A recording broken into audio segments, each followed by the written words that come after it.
कारखाना जर तुम्ही इतिहास बघाल तर त्यामुळे कबूतर आमचं हे आमचं ते आमचं करून वाद निर्माण करणं हा चुकीचा भाग आहे. आणि ते करून तुम्हाला मिळवायचं काय?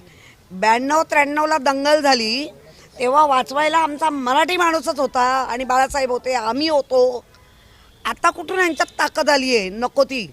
तुम्ही व्यापारी लोक आहात, व्यापार करता तर करा ना शांतपणे. आपण इतके वर्ष एकमेकांमध्ये राहिलो आहे, सुखदुःखात आपण एकमेकांच्या चाललो आहे, तर आता हे नवीन वाद करणारे उचापती कोण आहेत शोधा. पण ताई एकूण जर बघितलं तर मुंबई महानगरपालिकेचा रस्ता आहे. एरवी तुम्ही काही इथे बांधकाम केलं किंवा काही केलं तर महापालिका येते मुळामध्ये महानगरपालिकेच्या आयुक्तापासून ते अगदी शिपायापर्यंत एक दहशत निर्माण करून ठेवणं.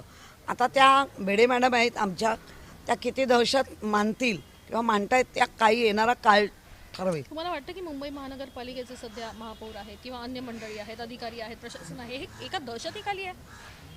महापौर तर दहशतीखाली आहेत दिसतातच आहे. साईड बाई महापौर आहेत, बाकी 2-2 महापौर येत आहेत आणि उत्तरं देत आहेत. 100 दिवसाचा ज्यांनी दिला अध्यक्षांनी, त्या अध्यक्षांनी पहिलं त्यांच्या कारकिर्दीचे 100 दिवस सांगावे आणि मग महापालिकेमध्ये काय फक्त महापौर काम करतात काय? महापौर हे पीठासीन अधिकारी आहेत, त्यांचं महत्त्व आहेच, त्या खुर्चीचं महत्त्व आहेच. त्याच्यावर बसणाऱ्या व्यक्तीने ठरवायचं की मी कोणाची तरी परछाई बनून चालणार का.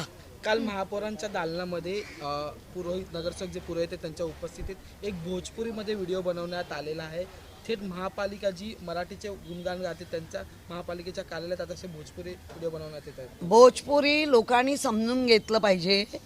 तुम्ही तुमच्या भाषेचा आदर करता आणि तो कोणाला तरी ऐकवला, अगदी मुंबईच्या म्हातारे ओके, पण आज भोजपुरी लोकांना रस्त्यावर आणून जे उद्योगधंदे बंद केले आहेत त्याचे पण जरा जे कोणते लीडर होते त्यांनी जरा लक्ष द्यावं, अक्कल जरा तिथे पण वापरावी, त्यांच्या फायद्याची जरा बोलावं.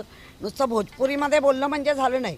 मी सगळ्या भाषेचा आदर करते आणि तो आदर असलाच पाहिजे. काही विरोधी पक्ष नेता म्हणून अशा गोष्टी ज्या आहेत त्या वाईट पट्टी संदर्भातल्या गोष्टी कुठे कुठे आहेत? इथे आता काय चाललंय, यांना विकासाची म्हैस बांधूनच ठेवायची आहे आणि चमच्यानी नाही, आता पातेल्यानी जे चाललंय तुम्हाला कळलं असेल मला काय, त्याची म्हैस वेगळीकडे पळवायची, दुर्लक्ष करायला लावायचं.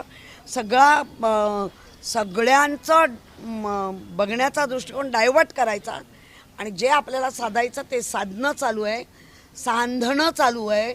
म्हणूनच म्हटलं उचापती कोण आहे. आज यशवंत किल्लेदार यांनी नालेसफाईची माहिती दिली आणि कुठेही प्रत्येक नगरसेवक जागृत आहे आणि प्रत्येक नगर म्हणजे किमान महाविकास आघाडीतला, आणि तो विचार करतोय की इथे कोणाला त्रास होऊ नये.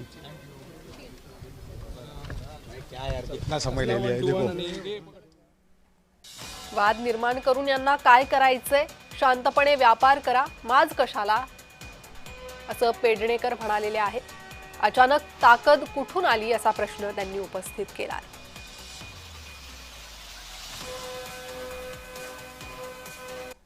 ही जी काय दादागिरी आहे ना, ही आम्ही मोडून काढणार म्हणजे काढणार. ही आतली फालतूगिरी खपवून घेणार नाही. हे करायचे तुमच्या राज्यात जाऊन करा, इथे ना चालणार. हे महापालिकेचे रस्ते आहेत, पब्लिकचे रस्ते आहेत, तुमच्या बापाचे रस्ते नाहीत की तुम्ही येऊन काय वाटेल ते कराल. इथे आम्ही अल्टिमेटम दिलं 3 वाजेपर्यंत हे काढा, नाही तर आम्ही मग आमच्या पद्धतीने काढू.